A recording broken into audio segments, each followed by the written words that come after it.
a dimensão. E pior é que se a gente subordina as outras dimensões de vida à economia, ainda pior.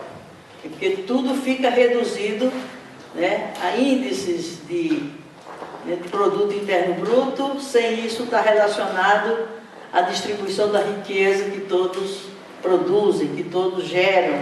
E isso, evidentemente, não dá qualidade, não dá condições de desenvolvimento. Desenvolvimento no sentido pleno do termo desenvolvimento. Desenvolvimento não é crescimento. Crescimento econômico é o crescimento de índices econômicos que não abrangem necessariamente as outras dimensões de vida na sociedade.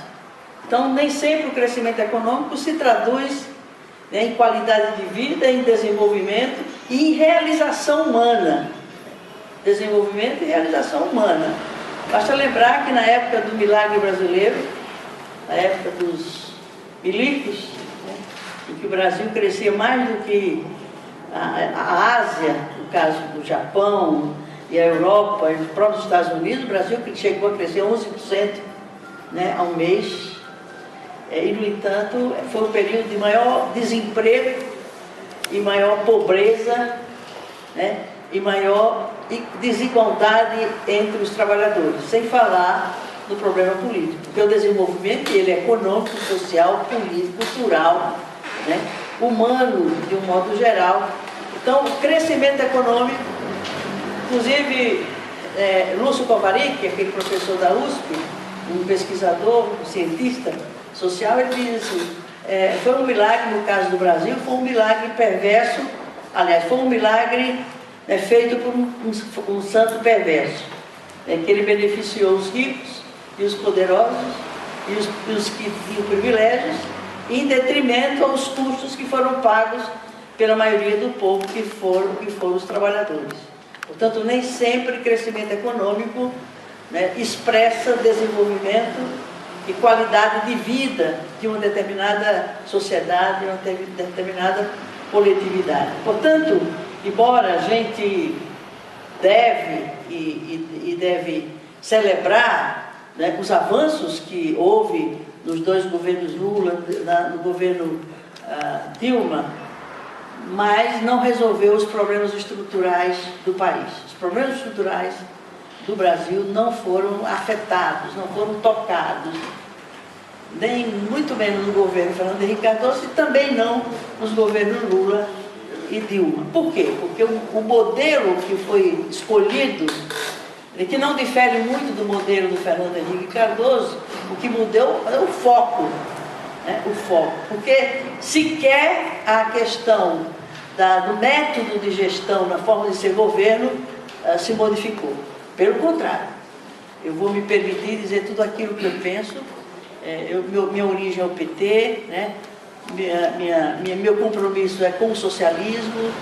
Em todas as campanhas do Lula e Dilma estivemos dando nossa modesta contribuição. Não teria outros nomes, Lula e Dilma, né, enquanto eles se apresentaram para disputar um poder maior no país, não tinha outro nome, não tinham outras forças políticas que estiveram em torno desses governos melhores que a gente pudesse fazer uma opção por eles. Mas uma das características e uma das marcas da cultura de esquerda é a gente ter a capacidade de fazer autocrítica.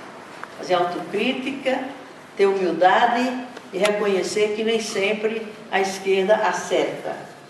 Muito pelo contrário, nós temos cometido, a esquerda tem cometido historicamente no mundo inteiro erros graves, erros, né, em relação à própria referência da teoria marxista, que é quem nos dá a base, né, e a referência para construir uma sociedade inspirada em valores socialistas. A solidariedade, a igualdade, a liberdade, a democracia na sua expressão mais plena, e o sentido histórico, né, do processo social. O processo social ele é histórico. E se ele é histórico, ele é dialético, ele é dinâmico.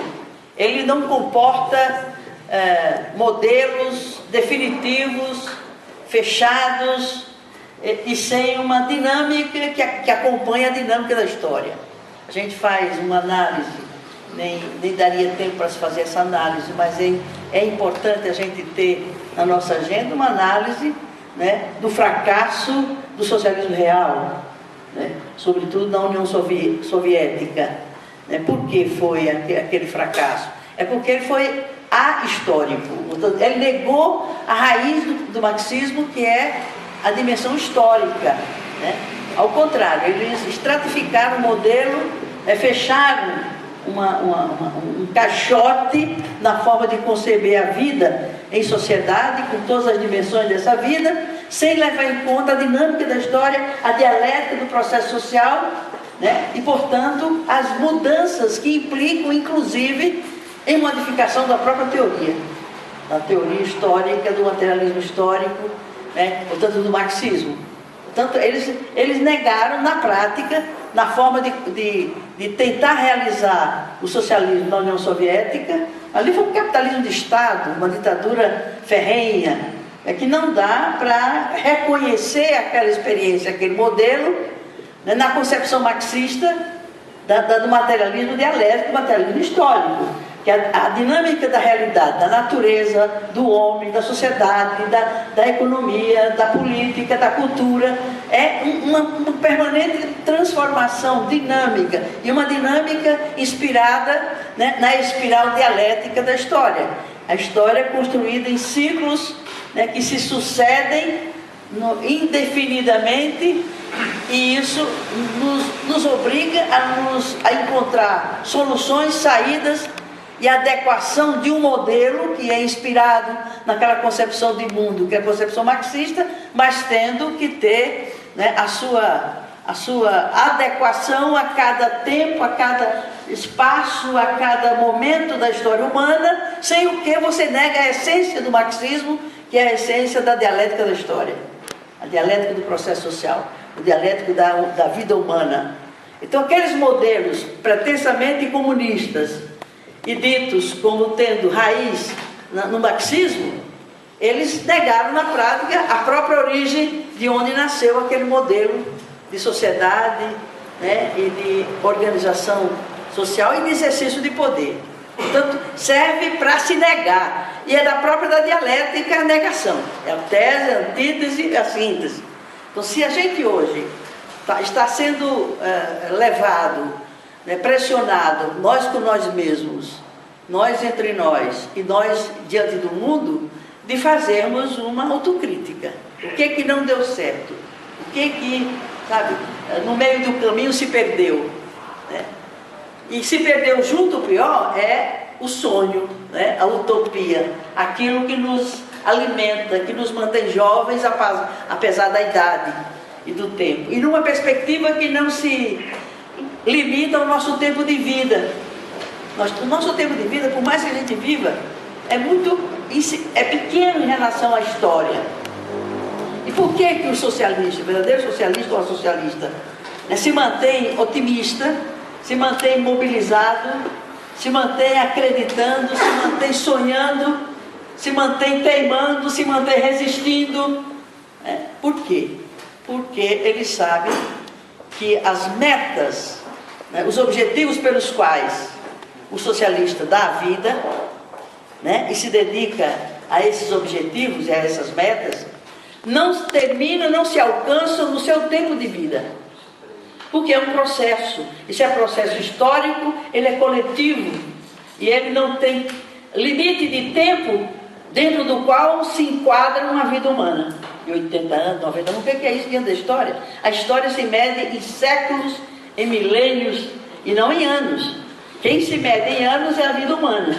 Mas a nossa vida humana, por curtinha, pequena que ela seja, ela se expressa, ela se situa, ela se potencializa e ela se engaja no processo histórico, que não tem começo nem fim, porque ele é histórico, ele é processo, ele vai enquanto houver humanidade, ele vai existir. Então isso nos mantém estimulados, animados, otimistas e acreditando no sonho e na utopia. Porque sonhar, o sonho, para ser sonho, não pode ser uma coisa fácil. Uma coisa fácil não pode ser sonho. Porque um sonho que a gente atinge com facilidade, né, e num tempo que a gente define, isso é um objetivo, é um desejo, né, é uma busca. O sonho, a utopia, ele tem que se projetar para além do nosso tempo de vida, né? Para que a gente se mantenha na busca. O sonho é aquilo que se situa para além do nosso tempo de vida, porque é um sonho que se situa na perspectiva histórica, e como eu disse, se mede em séculos e em milênios. Mas se nós não sonharmos hoje e não lutarmos para concretizar esse sonho, vai demorar mais ainda para as futuras gerações para que se chegue perto dele. Mas o sonho tem que ser tão grande, que a gente não pode chegar próximo dele, porque ele deixa de existir como sonho, ele deixa de existir como utopia, ele deixa de existir como apelo que nos move, apelo que nos leva a agir, apelo que nos leva a acreditar, a ter esperança. E isso se traduz em energia que contagia, e quanto mais gente essa energia contagiar, mais força se expressa, seja em que forma for que se expressa essa força, para que as coisas aconteçam. E o movimento gera mudança. O movimento, a ação, a atividade humana coletiva, organizada, gera mudança, gera transformação, numa perspectiva histórica. Eu me lembro de um rapaz da Paraíba, ele era estudante para ser padre, seminarista. Ele era negro, pobre, nordestino, e ele dizia que a aspiração dele, o sonho dele era ser papa. Ainda não tínhamos um papa latino-americano, né? Ainda mais. O sonho dele era ser papa. Eu disse: mas meu filho, meu irmão, você acha que você, negro, paraibano, pobre, né? Você acha que você vai chegar um dia a ser papa? Ele disse: não, eu sonho em ser papa, porque quem sabe um dia eu seja padre. Eu preciso sonhar em ser papa para ver se eu chego a ser padre, dentro do projeto de vida dele, da concepção dele. Isso me vale para exemplificar o que é para mim utopia, o que é para mim sonho. É algo que está para além da possibilidade real no meu tempo de vida, naquilo que depende de mim. Mas isso não vale quando a gente coloca isso numa perspectiva histórica. Não precisa dinâmica do processo histórico-social, que envolve muita gente sonhando, muita gente se mobilizando, muita gente buscando, gerando força, energia, e que gera movimento, e o movimento gera mudança.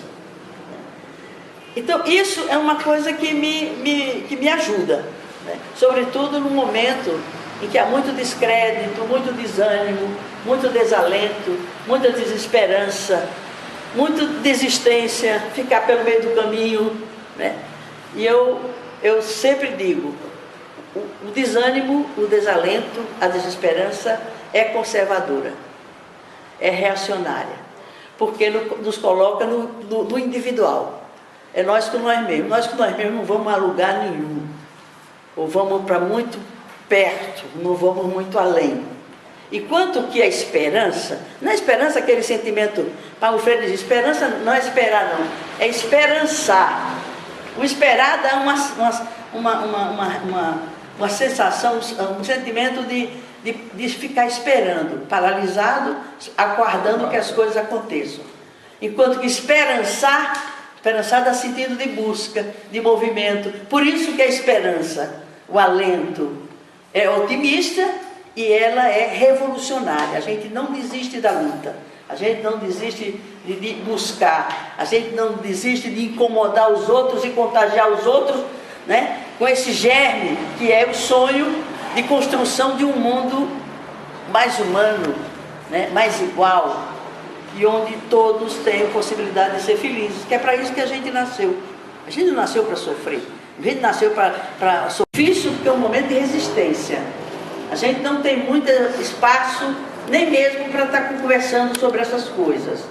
Mesmo os nossos partidos, que têm uma origem de esquerda, socialista, que têm um ideário, né, que supõe exatamente a existência de projetos, e de projetos que levam exatamente a uma concepção de justiça, de verdade, de liberdade, democracia radical para todos. Mesmo esses nossos partidos, na prática, né, eles entraram numa perspectiva pragmática, de um pragmatismo ao ponto de perder a coerência na forma de construir esse projeto e de tentar viabilizá-lo, e aí entra a tal da história da governabilidade. A conquista do poder, que não é o poder pelo qual a gente luta, né? Governo não é poder. Governo é, claro, existe algum poder, mas não aquele poder que é o poder partilhado por quem constrói a nação, constrói a economia, constrói a sociedade, constrói a vida em sociedade, a vida comunitária, né? Nesse sentido, só quando esse coletivo, né, que tem em comum um sonho, uma utopia, para se construir no tempo e na história, e aí é uma força de tal ordem que consegue, de fato, não só eleger governantes, mas conferir poder a esses governantes. E não poder concentrado em quem o povo elege, mas alguém que tem a delegação desse poder, mas um poder cuja fonte é o poder popular, e o exercício desse poder, para ser legítimo, para ser democrático, ele tem que se dar exatamente através de um método de gestão radicalmente democráticos, em que a democracia representativa não se completa, não se viabiliza, não se justifica, se ela não vem acompanhada da outra dimensão da democracia, que é a democracia direta, a democracia participativa, o exercício direto do poder pela fonte, pelo originário do poder, que é o povo. Está lá na Constituição, artigo 1º, parágrafo único da Constituição Federal. Todo poder emana do povo, que é exercido diretamente ou através de representantes eleitos, etc, etc. A Constituição Federal de 88 contempla essa dimensão da democracia no artigo 14, que até hoje não foi regulamentado, ou só teve uma regulamentação muito limitada, que é o exercício do poder legislativo, através de projetos de lei de iniciativa popular, né? O plebiscito e o referendo sobre todas as questões que interessam ao conjunto da sociedade. Belo monte não se faria numa sociedade democrática sem que a sociedade fosse consultada sobre aquela obra que vai trazer ou está trazendo um impacto humano, social, econômico para uma região inteira. Então, numa democracia verdadeira, plena, não se faria uma obra dessa sem consultar em plebiscito a sociedade com todas as informações necessárias para que essa obra se construísse. Não se faria, por exemplo, concessões de rádio e TV, a concessão dos meios de comunicação de massa, né, sem haver uma consulta à sociedade sobre as regras de concessão e outorga desse poder fantástico que é o poder da mídia, oligopolizado na mão de 4, 5 grupos que detêm esse poder absoluto e que se reproduz nas outras expressões de poder através do poder da mídia, poder midiático. Eu me dedico a essa questão, o meu mandato, da questão da democratização da comunicação, porque eu entendi uma coisa. Quando eu caí na Comissão de Ciência e Tecnologia, Comunicação e Informática da Câmara, até por um acaso, porque eu era líder da minha bancada, e só me restava a escolha de um espaço de comissão, aquela que era a Comissão de Ciência e Tecnologia, Comunicação e Informática.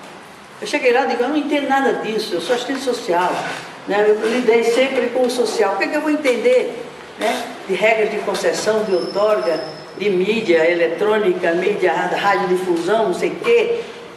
E aí eu entendi, quando eu cheguei lá, né, convivendo com os problemas e as questões daquela comissão, que a minha origem militante foi na luta pela reforma agrária no Nordeste, de onde eu venho, né? E para mim, era a reforma das reformas, era a reforma agrária para dividir a terra, né, que ainda está estruturada numa concepção pré-capitalista. A estrutura de propriedade da terra no Brasil é ainda pré-capitalista, nem é capitalista. Portanto, não é uma tese que alguém possa dizer, isso é uma tese socialista, e nos taxar de comunista ou do que quer que seja, porque a estrutura de propriedade da terra no Brasil sequer chegou no estágio do capitalismo. É pré-capitalista ainda, pela concentração absurda de terra nas mãos de poucos. E essa, para mim, é uma questão estratégica de se resolver nesse país. Porém, eu me dei conta que antes dessa reforma, ou ela só será viável, se a gente conseguir fazer uma outra reforma anterior, que é a democratização dos meios de comunicação. Porque é os meios de comunicação que reproduzem conceitos, valores, ideias e condições objetivas de as coisas acontecerem. Ela amortiza o interesse da coletividade, ela aliena os cidadãos e muito menos lhe dá clareza sobre a importância das mudanças, das reformas que um determinado governo deve prometer. Então eu passei a ter como prioridade do meu mandato ainda a reforma agrária, mas não como no primeiro plano, mas antes a democratização dos meios de comunicação. Porque no dia que a gente democratizar os meios e estabelecer o controle público sobre o patrimônio público, que as frequências eletromagnéticas são de propriedade do povo e que são otorgadas pelo Estado em nome do povo. Portanto, a Globo não é do Marinho, da família Marinho, né? A Globo é do povo. E o povo acha e ainda agradece, olha que bonzinho é o pessoal da Globo que dá a novela para a gente assistir, de graça. De graça o quê? Eles estão lucrando bilhões e bilhões com um bem, né? E que é um patrimônio natural. É um patrimônio natural. A frequência eletromagnética por onde transitam, né, as imagens, os sons, as ideias, os valores, as concepções, a ideologia, a cultura, a educação, tudo transita pelos veículos de comunicação de massa. De fato, foi você não, é o Renato, é você. Né? Essa análise que nós fizemos, ela foi absolutamente insuficiente para se compreender a dinâmica histórico-social a partir de uma visão capitalista do mundo e da sociedade. Sem dúvida nenhuma, a sociedade capitalista ela tem como estrutura básica, fundamental, a distribuição da sociedade em classes, né, que a partir de uma determinação econômica, quando se compõem essas classes e como se dão as relações entre elas.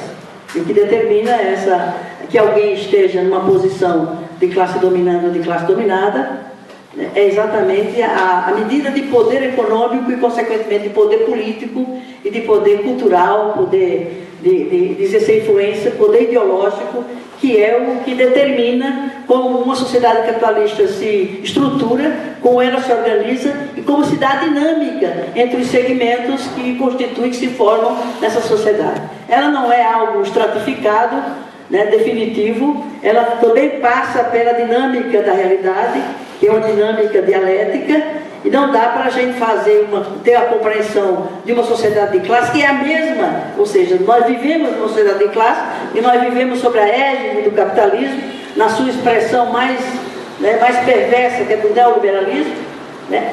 Mesmo assim, essa composição de classe, a dinâmica que se dá entre elas, né, sofre alterações, modificações no tempo e que cria condições e possibilidades de se intervir através dessa dinâmica, a partir do poder popular que se exercita, né, da forma política e mais politizada que ela se der, ela vai interferir e ela vai alterar, né, como essa dominação se dá entre as classes sociais. E classe social não é determinada apenas pela questão econômica, que é um erro imaginar também, e pelo fato de alguns segmentos que estavam abaixo da linha da miséria e que ascenderam a uma condição de renda um pouco melhor, e se imagina ou se diz que essas pessoas estão em classe média, primeiro é simplificar demais achar que uma condição de classe ela se determina só economicamente. Tem muito mais outros aspectos que determinam que uma determinada pessoa, um determinado segmento da sociedade ocupa determinada condição de classe na sociedade. Por outro lado, a gente sabe que tem mediações, né, vivendo no sistema capitalista, tem mediações que fazem com que essa dominação, né, se dê de forma mais intensa ou menos intensa, e onde o poder popular se exercitará no sentido de disputar o poder que está concentrado no Estado, quando esse Estado tem a responsabilidade e o papel institucional de administrar os interesses de classe. E quando a sociedade está mais organizada, e aí o Renato falava, precisa ter uma organização das classes populares para que ela se exercite enquanto classe e ela possa determinar uma outra realidade nessa relação de dominação entre as classes, nessa sociedade capitalista em que nós vivemos. Ascender ao poder, entre aspas, ou ao governo, numa organização social e numa determinação econômica, como se dá numa sociedade como a nossa, né, implica em quê? Em você preservar a estrutura de poder econômico, social, político e a organização de classe nessa sociedade. Então, o que valeria, o que justificaria que partidos como os nossos disputassem eleições e chegassem a ocupar espaços de governo? Haverá alguma diferença de serem as forças conservadoras, reacionárias, tradicionais, que sempre ocuparam esses governos e esses espaços de poder, ser substituído por uma outra força política que tem outros compromissos, tem uma outra origem e tem uma outra história? Será que faz diferença? E aí eu acho que a gente tem que questionar a tal da governabilidade. Alguém que vai para o governo, né, que tem uma origem com compromissos diferentes dos compromissos de quem sempre esteve no poder. E aí entra os compromissos com a democracia. A democracia é um valor permanente. Eu não acho que a democracia seja uma questão, seja uma etapa. Não, eu acho que a democracia é um valor permanente. E a radicalização da democracia é que faria diferença e justificaria que partidos mais à esquerda, ou com compromissos, ou pelo menos no discurso, que são forças políticas de esquerda, exercitar uma fatia de poder, maior ou menor, desde que use esse poder para ampliar o poder popular, para poder distribuir esse poder, socializar esse poder com as classes populares, a partir das quais essas forças chegam ao governo. E aí, a lógica da governabilidade, eu acho que termina anulando essa possibilidade de se exercitar um governo diferenciado daqueles que historicamente têm ocupado esses espaços. E aí, eu me contraponho à lógica da governabilidade. Achar que se justifica essa aliança tão ampla, tão larga, tão heterodoxa, tão incoerente, a pretexto de dizer, senão a gente não viabiliza o governo. Mas viabilizar esse governo para quem? Você acha que essa composição de forças, que é a maioria no Congresso, né, vai permitir que se vá além daquilo que garanta e reproduz os interesses desses segmentos? Claro que não. Mas tem outra saída. Não quero dizer que nós fizemos uma gestão socialista em São Paulo. Nós fizemos uma gestão democrática, né, e que nós não nos submetemos à determinação do Poder Legislativo sobre o Poder Executivo. Portanto, eu governei 4 anos com minoria na Câmara, né, porque ter maioria na Câmara era ter feito concessões de princípios, era ter feito concessões éticas, era ter negado os nossos compromissos históricos, nossos compromissos originais. Isso permitiu que se contribuísse para organizar o poder, as classes populares, os segmentos populares, se exercitando como um poder real e fortalecendo a sua organização. E aí faz diferença. E eu acho que os governos Lula e Dilma não têm feito uma gestão que permita, né, uma aliança com a sociedade civil organizada. Não que deixasse de procurar aliança e construir maiorias circunstanciais no Congresso para aprovar determinadas matérias, mas até para mediar essa relação executivo e legislativo, um governo com o perfil dos partidos nossos, deveria ter uma aliança muito mais clara, muito mais permanente, muito mais direta com a sociedade civil organizada. E se a gente perceber, os avanços que houve são importantes, temos que valorizar, temos que preservar, temos que avançar pensar em novas conquistas, porém, nós temos que reconhecer que o poder popular não avançou nesses governos Lula e Dilma. Veja que o movimento sindical se esvaziou. Por quê? Porque houve uma proximidade, até poderíamos dizer de cooptação, entre a organização sindical e o governo, que se entende, que se considera como nossos. E eu, ao governar a Prefeitura de São Paulo, eu percebi a contradição que existe na relação entre o movimento sindical dos servidores públicos e mesmo dos trabalhadores do transporte, na relação com o governo que eles ajudaram a eleger, imaginando ser possível, né, aquele plano de lutas que orienta a militância desses movimentos pudesse ser atingido plenamente num governo por ser o nosso governo. E não é assim por conta da questão da correlação de forças. Numa sociedade de classes, né, a correlação de força é que determina o quanto se avança mais ou menos entre os interesses de classe mediado pelo Estado. E o Estado vai ceder à medida em que tiver pressão maior numa classe em relação à outra. Então, eu acho que um dos problemas que eu acho, que eu reconheço nos governos Lula e Dilma, é que ela ficou muito determinada, os seus governos estão muito condicionados à maioria do Congresso, em nome da governabilidade, e esqueceu e absolutamente secundarizou a relação com os movimentos sociais, os movimentos populares, o movimento sindical, e estabeleceu uma relação de proximidade que eu acho que não é adequado para a autonomia, a independência e o poder real da sociedade civil quando ela se organiza, sobretudo quando se organiza a partir de uma condição de classe. Eu acho que uma das grandes é o método de gestão. Não há um método de gestão democrático nos governos, dos nossos governos, desses 3 últimos governos. E o movimento popular, o movimento social, o movimento sindical sofreram um retrocesso na sua organização, no seu poder de pressão, né, na sua consciência de classe. Eu acho que essa foi um dos grandes problemas que ocorreu ou tem ocorrido nesses governos. Uma outra questão é que as questões estruturais estão intocadas. O governo não enfrentou os problemas estruturais no curso desses 3 governos. E fez isso exatamente porque está subordinada a essa aliança tão heterodoxa. Eles não querem, por exemplo, fazer a reforma agrária, que tem a bancada ruralista lá.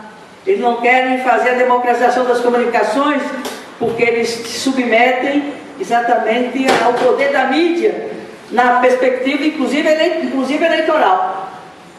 E nesse sentido, eu acho que, mesmo não havendo, né, uma correlação de forças que seria necessário para se fazer essas reformas estruturais, caminhar na perspectiva de introduzir algumas mudanças mais estruturais, mais estratégicas, acumularia forças para, num outro momento, a partir da mudança da correlação de forças, a gente avançar para além daquilo que se conseguiu avançar até agora. Por exemplo, louva-se bastante o programa Bolsa Família, que acha-se que houve uma distribuição de renda. Não houve distribuição de renda, houve uma transferência de renda.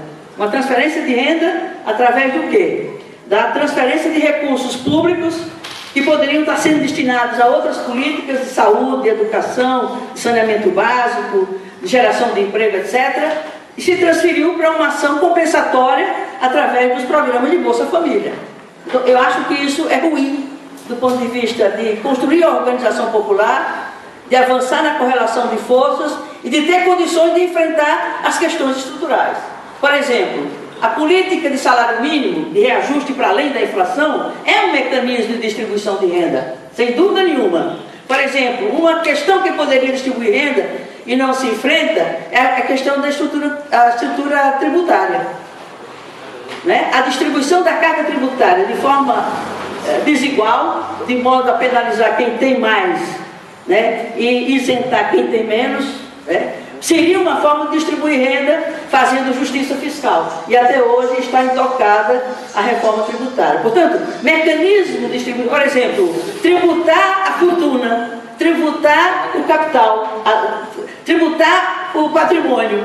Isso seriam temas de uma reforma tributária, né, de um governo progressista, de um governo com vocação socialista, digamos, de convocação, porque nós estamos longe de chegar lá, mas estaria efetivando uma distribuição de renda através de mecanismos de políticas públicas, mesmo nos marcos desse modelo que ainda vige em nosso país. Então, essas questões não se enfrentam. A reforma urbana também não se enfrentou até agora. A reforma do Estado, nós temos um Estado patrimonialista a serviço de uma minoria, tem um Estado concentrador de poder na União, que é a única esfera que tem poder real.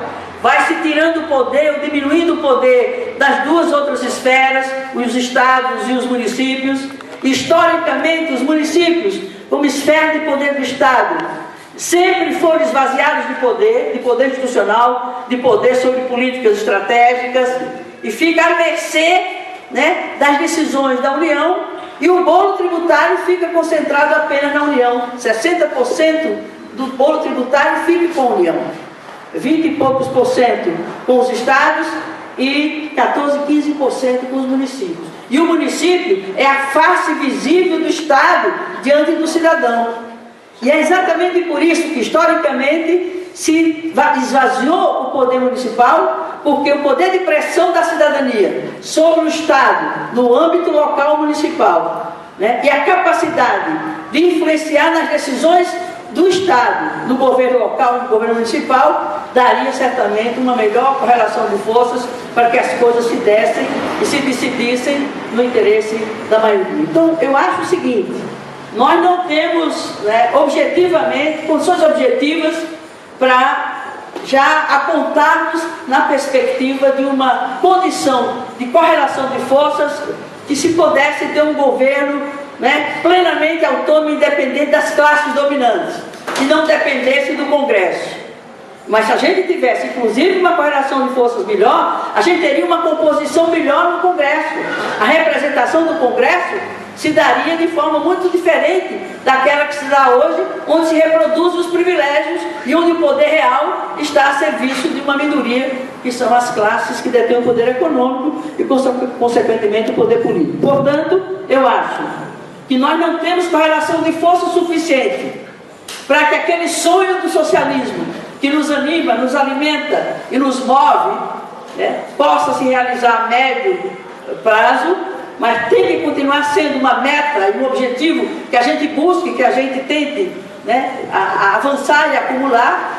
Porém, faz diferença se você tem à frente do Estado, né, um governo efetivamente democrático, radicalizando o exercício da democracia direta e democracia participativa, criando mecanismos de consulta real, concreta, sobre questões estratégicas, como as prioridades orçamentárias, a aplicação dos recursos, os investimentos que o governo faz, diferentemente daquilo que se dá, inclusive, nos nossos governos. Mas eu não quero achar que os governos anteriores não faz diferença. Faz diferença sim, faz diferença, inclusive, se no momento da gente conseguir convencer os partidos que estão no governo, não aqueles cuja aliança não tem nada a ver entre si quanto identidade ideológica, programática e política, mas quando forças com um mínimo de coesão e de coerência assumir esse Estado mesmo nos contornos do capitalismo, nos marcos do capitalismo, a relação com a sociedade civil e a possibilidade de fazer a sociedade civil protagonizar o exercício do poder na sociedade, se conseguirá. Não estou falando em etapas, né? O Renato também falou. Também não acredito em desenvolvimento e transformação por etapas, porque ela é funcional, a etapa é funcional. Ela vai, começa uma, termina a outra, e isso não corresponde à dinâmica da realidade e o caráter dialético do processo social. A transformação tem que se dar por saltos, tem que se dar dialeticamente, e para isso tem que haver condições de força e de estratégia e de tática política, e isso passa por um quadro partidário muito diferente do quadro partidário que se tem hoje. Não se pode dizer que esse quadro partidário, inclusive do nosso campo, né, esteja em condições e à altura de fazer avançar uma perspectiva de transformações estruturais em nosso país.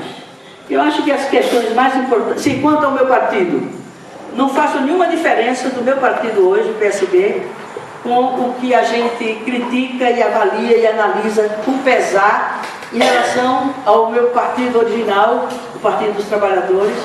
O PSB é a mesma coisa, o PCdoB. Eu acho que nós perdemos muito da nossa identidade, né, e dos nossos compromissos históricos a partir de vocês, que esse momento, né, de crise do modelo, do sistema, né, essa indefinição, onde está o poder, quem exerce esse poder, a serviço de quem está esse poder, né, se coloca muito em função de todas essas questões que estão, né, no meio desse cenário que vivemos hoje no Brasil e no mundo, e que é, no fundo, uma crise de modelo, é uma crise civilizatória e é uma crise que está transitando para um outro ciclo histórico-social para o qual a gente tem que se preparar e tem que se capacitar para protagonizar essa transição de um momento do fim de uma utopia, do fim de um sonho,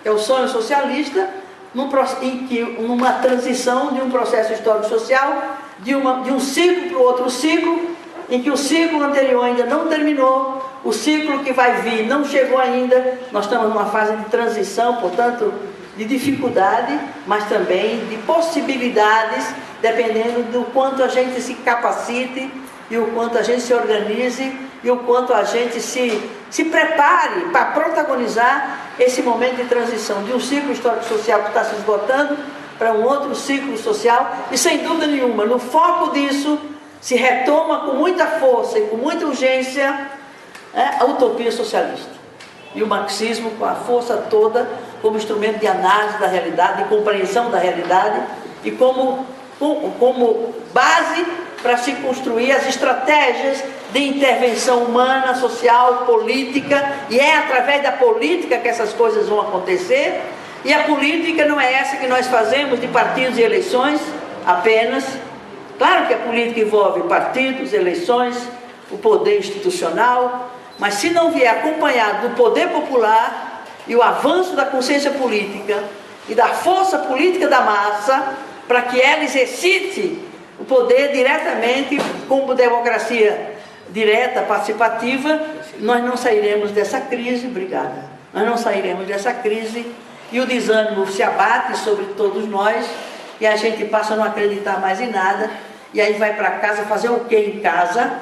Porque a casa só tem sentido e só se constrói casa, família, ideal humano na política, que é a dimensão sagrada, sublime e que dá a maior expressão de valor do ser humano, é ele acreditando, exercitando e participando da ação política como uma ação de sujeitos coletivos, de sujeitos livres e de sujeitos que sonham um sonho juntos e que perseguem esse sonho para que um dia, no processo histórico-social, ele se concretize ou se realize, mas sempre jogando esse sonho para mais longe, mesmo que a gente consiga se aproximar dele, porque a gente não vive sem sonhos.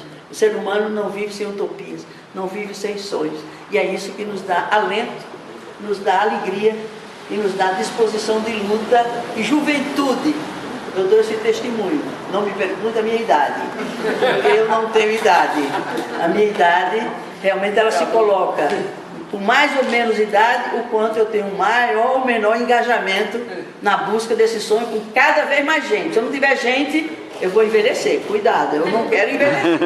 Então eu preciso de juventude, de gente como vocês, que teimam, resistem e continuam acreditando para que um dia a gente tenha uma humanidade mais feliz, que é aquela que dá sentido à nossa luta e nos mantém jovens, apesar dos janeiros, dos aniversários que a gente tem feito pela vida fora. Vou ficar por aqui porque eu não disse que a gente ia bater um papo. Um papo de uma pessoa só não é papo. Então eu vou ficar por aqui.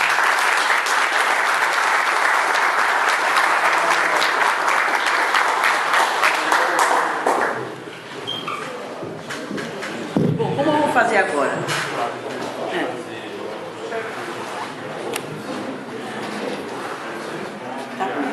Ok. Bom, pessoal, a dinâmica vai ser o seguinte agora. De fato, foi você não, é o Renato, é você.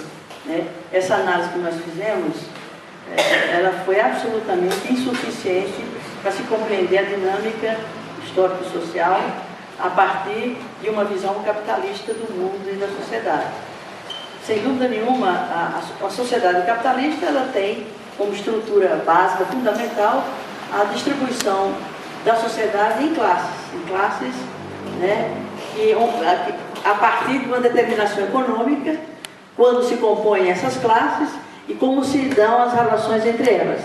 E o que determina que alguém esteja numa posição de classe dominante ou de classe dominada é exatamente a medida de poder econômico e, consequentemente, de poder político e de poder cultural, poder de exercer influência, poder ideológico, que é o que determina como uma sociedade capitalista se estrutura, como ela se organiza e como se dá a dinâmica entre os segmentos que constituem, que se formam nessa sociedade. Ela não é algo estratificado, né, definitivo, ela também passa pela dinâmica da realidade, que é uma dinâmica dialética, e não dá para a gente ter a compreensão de uma sociedade de classe que é a mesma, ou seja, nós vivemos numa sociedade de classe e nós vivemos sobre a égide do capitalismo, na sua expressão mais perversa, que é do neoliberalismo, né?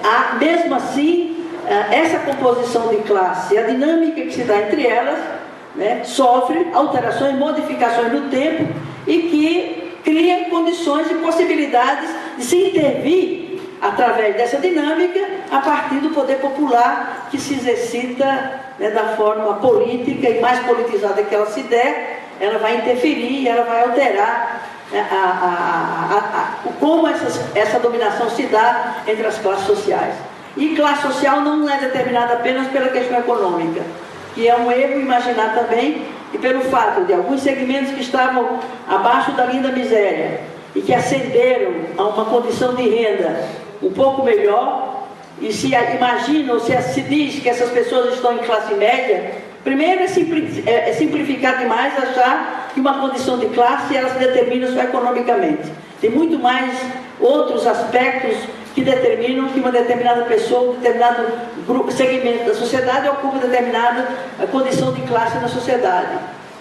Por outro lado, a gente sabe que tem mediações, né, vivendo no sistema capitalista, tem mediações que fazem com que essa dominação, né, se dê de forma mais intensa ou menos intensa, e onde o poder popular se exercitará no sentido de disputar o poder que está concentrado no Estado, quando esse Estado tem a responsabilidade e o papel institucional de administrar os interesses de classe. E quando a sociedade está mais organizada, e aí o Renato falava, precisa ter uma organização das classes populares para que ela se exercite enquanto classe e ela possa determinar uma outra realidade nessa relação de dominação entre as classes, nessa sociedade capitalista em que nós vivemos. Ascender ao poder, entre aspas, ou ao governo, numa organização social e numa determinação econômica, como se dá numa sociedade como a nossa, né, implica em quê? Em você preservar a estrutura de poder econômico, social, político e a organização de classe nessa sociedade. Então, o que valeria, o que justificaria que partidos como os nossos disputassem eleições e chegassem a ocupar espaços de governo? Haverá alguma diferença de serem as forças conservadoras, reacionárias, tradicionais, que sempre ocuparam esses governos e esses espaços de poder, ser substituído por uma outra força política que tem outros compromissos, tem uma outra origem e tem uma outra história? Será que faz diferença? E aí eu acho que a gente tem que questionar a tal da governabilidade. Alguém que vai para o governo, né, que tem uma origem com compromissos diferentes dos compromissos de quem sempre esteve no poder. E aí entra os compromissos com a democracia. A democracia é um valor permanente. Eu não acho que a democracia seja uma questão, seja uma etapa. Não, eu acho que a democracia é um valor permanente.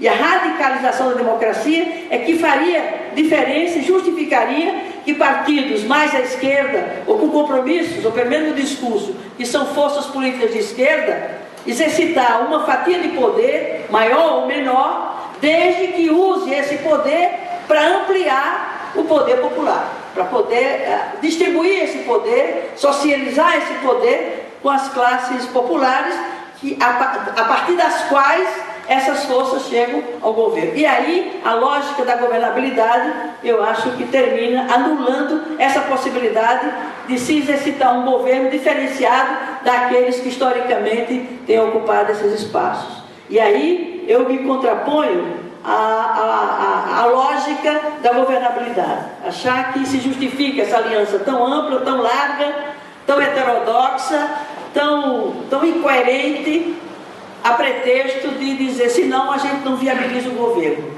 Mas viabilizar esse governo para quem? Você acha que essa composição de forças, que é a maioria no Congresso, né, vai permitir que se vá além daquilo que garanta e reproduz os interesses desses segmentos? Claro que não. Mas tem outra saída. Não quero dizer que nós fizemos uma gestão socialista em São Paulo. Nós fizemos uma gestão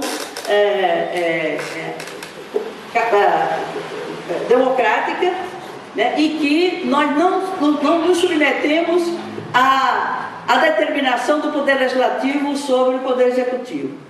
Portanto, eu governei 4 anos com minoria na Câmara, né, porque ter maioria na Câmara era ter feito concessões de princípios, era ter feito concessões éticas, era ter negado os nossos compromissos históricos, nossos compromissos originais. Isso permitiu que se contribuísse para organizar o poder, as classes populares, os segmentos populares, se exercitando como um poder real e fortalecendo a sua organização. E aí faz diferença. E eu acho que os governos Lula e Dilma não têm feito uma gestão que permita, né, uma aliança com a sociedade civil organizada. Não que deixasse de procurar aliança e construir maiorias circunstanciais no Congresso para aprovar determinadas matérias, mas até para mediar essa relação executivo e legislativo, um governo com o perfil dos nossos, dos partidos dos nossos, deveria ter uma aliança muito mais clara, muito mais permanente, muito mais direta com a sociedade civil organizada. E se a gente perceber, os avanços que houve são importantes, temos que valorizar, temos que preservar, temos que avançar em novas conquistas, porém, nós temos que reconhecer que o poder popular não avançou nesses governos Lula e Dilma. Veja que o movimento sindical se esvaziou. Por quê? Porque houve uma proximidade, até poderíamos dizer de cooptação, entre a organização sindical e um governo que se entende, que se considera como nosso. E eu, ao governar a Prefeitura de São Paulo, eu percebi a contradição que existe na relação entre o movimento sindical dos servidores públicos e mesmo dos trabalhadores do transporte, na relação com um governo que eles ajudaram a eleger, imaginando ser possível, né, aquele plano de lutas que orienta a militância desses movimentos pudesse ser atingido plenamente num governo com o seu nosso governo. E não é assim por conta da questão da correlação de forças.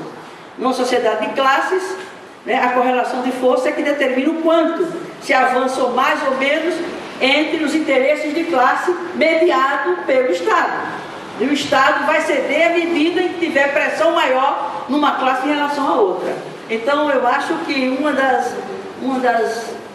um dos problemas que eu acho, que eu reconheço nos governos Lula e Dilma, é que ela ficou muito determinada, os seus governos estão muito condicionados à maioria do Congresso, em nome da governabilidade, e esqueceu e absolutamente secundarizou a relação com os movimentos sociais, os movimentos populares, o movimento sindical, e estabeleceu uma relação de proximidade que eu acho que não é adequado para a autonomia, a independência e o poder real da sociedade civil quando ela se organiza, sobretudo quando se organiza a partir de uma condição de classe. Eu acho que uma das grandes é o método de gestão.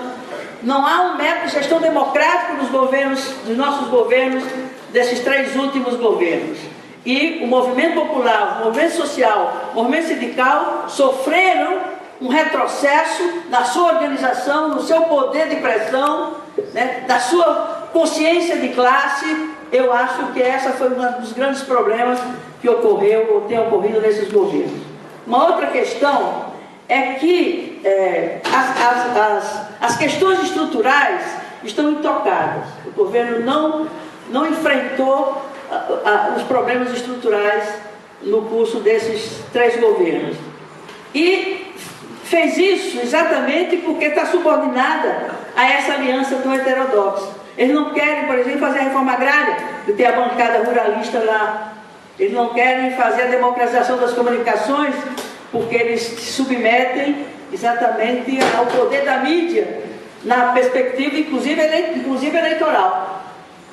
E nesse sentido, eu acho que, mesmo não havendo, né, uma correlação de forças que seria necessário para se fazer essas reformas estruturais, caminhar na perspectiva de introduzir algumas mudanças mais estruturais, mais estratégicas, acumularia forças para, num outro momento, a partir da mudança da correlação de forças, a gente avançar para além daquilo que se conseguiu avançar até agora. Por exemplo, louva-se bastante o programa Bolsa Família, que acha-se que houve uma distribuição de renda. Não houve distribuição de renda, houve uma transferência de renda.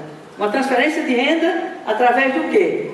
Da transferência de recursos públicos que poderiam estar sendo destinados a outras políticas de saúde, de educação, de saneamento básico, de geração de emprego, etc., e se transferiu para uma ação compensatória através dos programas de Bolsa Família.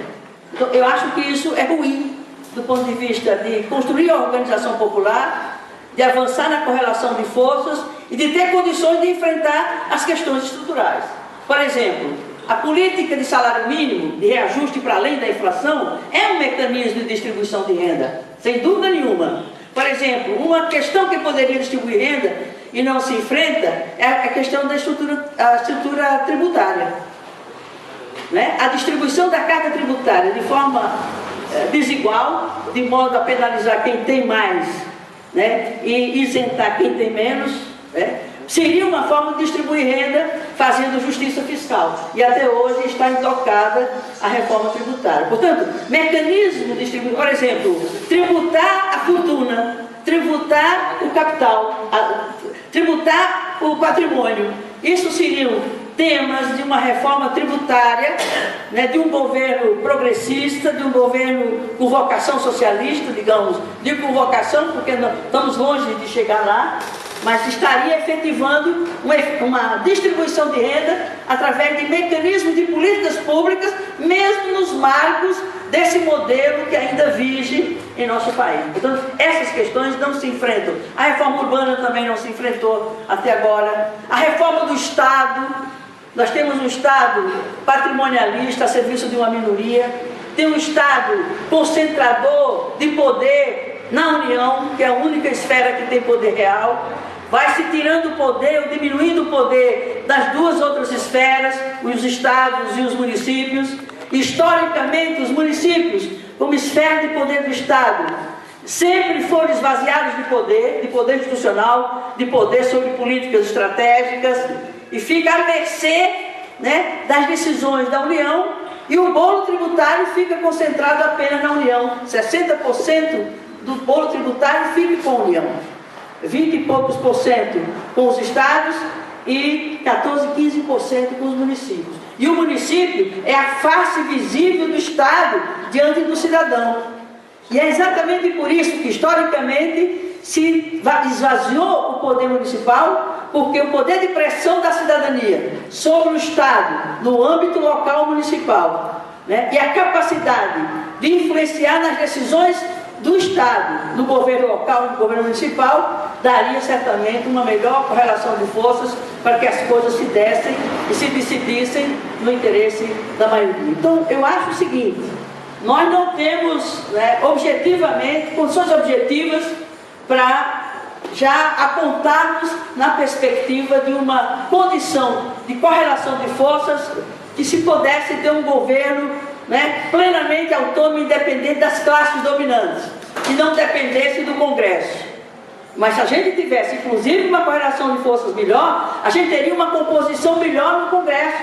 A representação do Congresso se daria de forma muito diferente daquela que se dá hoje, onde se reproduzem os privilégios e onde o poder real está a serviço de uma minoria, que são as classes que detêm o poder econômico e, consequentemente, o poder político. Portanto, eu acho que nós não temos correlação de força suficiente para que aquele sonho do socialismo que nos anima, nos alimenta e nos move, né, possa se realizar a médio prazo, mas tem que continuar sendo uma meta e um objetivo que a gente busque, que a gente tente, né, a avançar e acumular. Porém, faz diferença se você tem à frente do Estado, né, um governo efetivamente democrático, radicalizando o exercício da democracia direta e da democracia participativa, criando um mecanismo de consulta real, concreta, sobre questões estratégicas, como as prioridades orçamentárias, a aplicação dos recursos, os investimentos que o governo faz, diferentemente daquilo que se dá, inclusive, nos nossos governos. Mas eu não quero achar que os governos anteriores não faz diferença. Faz diferença sim, faz diferença, inclusive, se no momento a gente conseguir convencer os partidos que estão no governo, não aqueles cuja aliança não tem nada a ver entre si enquanto identidade ideológica, programática e política, mas quando forças com um mínimo de coesão e de coerência assumir esse Estado mesmo nos contornos do capitalismo, nos marcos do capitalismo, a relação com a sociedade civil e a possibilidade de fazer a sociedade civil protagonizar o exercício do poder na sociedade, se conseguirá. Não estou falando em etapas, né? O Renato também falou. Também não acredito em desenvolvimento e transformação por etapas, porque ela é funcional, a etapa é funcional. Ela começa uma, termina a outra, e isso não corresponde à dinâmica da realidade e o caráter dialético do processo social. A transformação tem que se dar por saltos, tem que se dar dialeticamente, e para isso tem que haver condições de força e de estratégia e de tática política, e isso passa por um quadro partidário muito diferente do quadro partidário que se tem hoje. Não se pode dizer que esse quadro partidário, inclusive do nosso campo, né, esteja em condições e à altura de fazer avançar uma perspectiva de transformações estruturais em nosso país. Eu acho que as questões mais importantes, quanto ao meu partido, não faço nenhuma diferença do meu partido hoje, o PSB, com o que a gente critica e avalia e analisa com pesar em relação ao meu partido original, o Partido dos Trabalhadores.